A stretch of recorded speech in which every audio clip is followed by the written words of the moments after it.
say that the absence of Mr. Singhvi and Mr. Tarun Vijay has made my talk a little bit, it's aimless because I'm not sure I really wanted to talk to them about this. Of course I want to talk to you, but I think you already know most of the things I'm going to say. Firstly, we're talking about freedom. And what is this freedom we're talking about? Gandhi and Ambedkar had many differences, but there were a few things that they agreed on.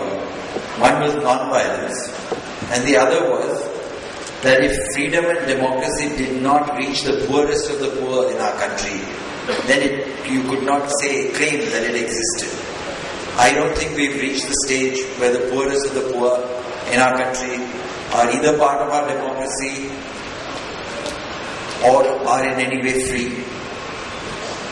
That doesn't mean that I discount the freedoms that we do have, because as a member of the middle class, I have been a personal beneficiary of our constitution.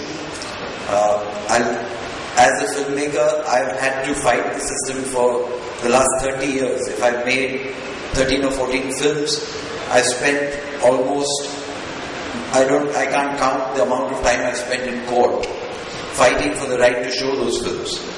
I'll just take you on a brief journey and tell you who was in power then.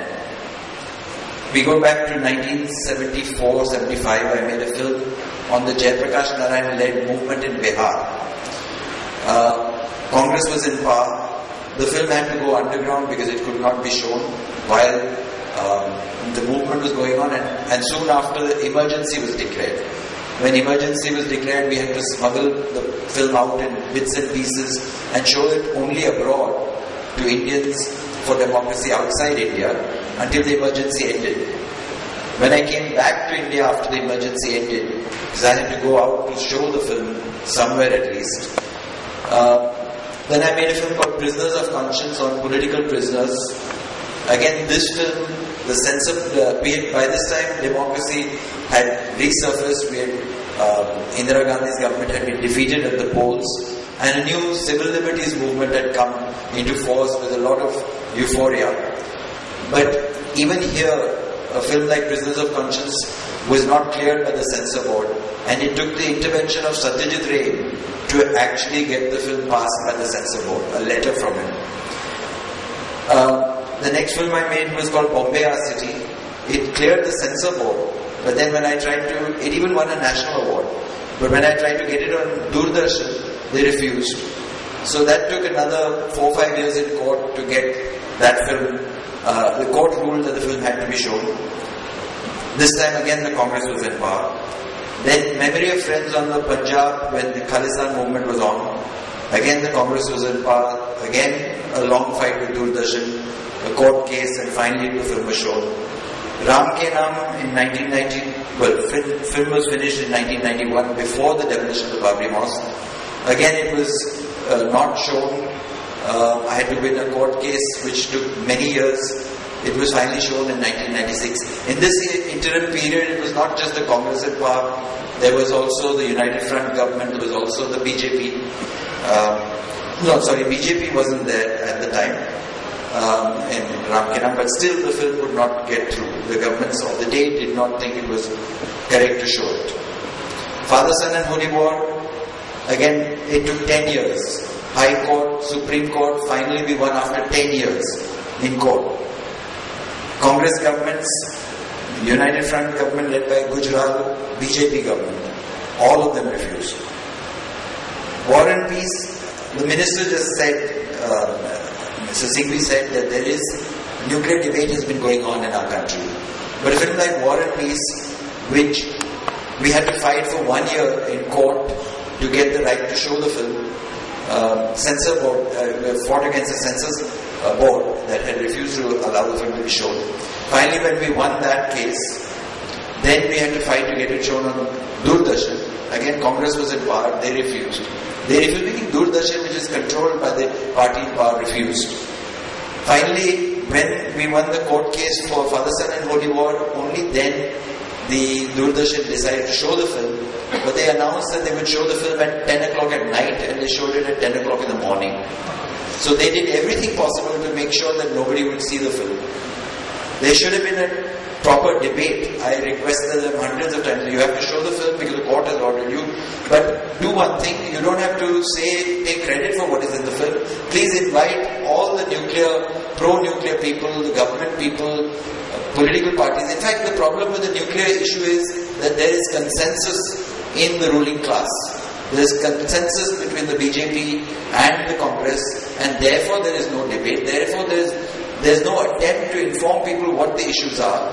And when something like a war and peace comes about, they will do everything to stop it from being seen. We see the same process with Jaitapur. There is a huge mass movement in Jaitapur against this nuclear plant that is being built.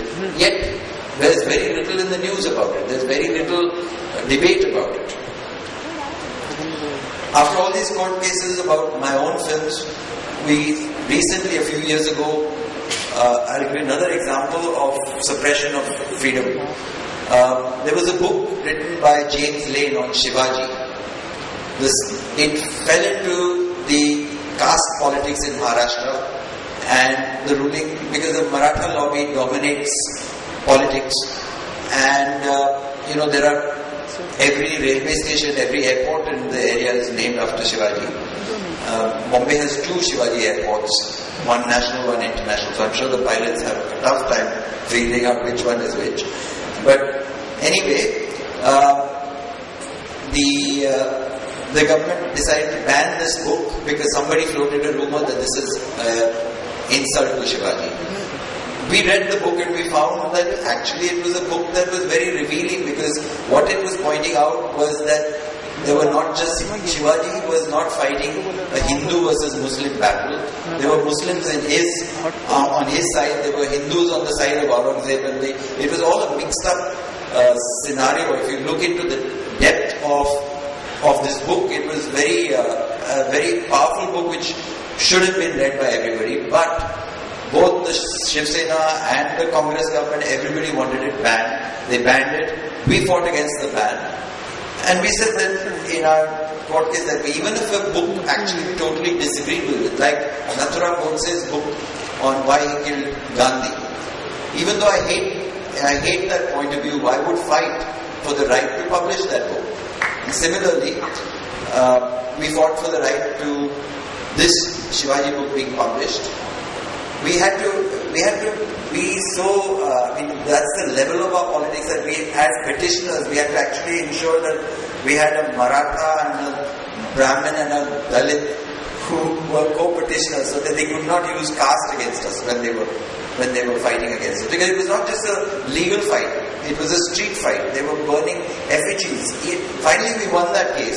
We went to High Court, we won, Supreme Court we won, and yet they still burned the books, they still attacked Oxford Books who had stopped it, and finally today you cannot get that book, even though there's no ban on it. The ban has been legally lifted, but you cannot buy this book anywhere because nobody will stock it.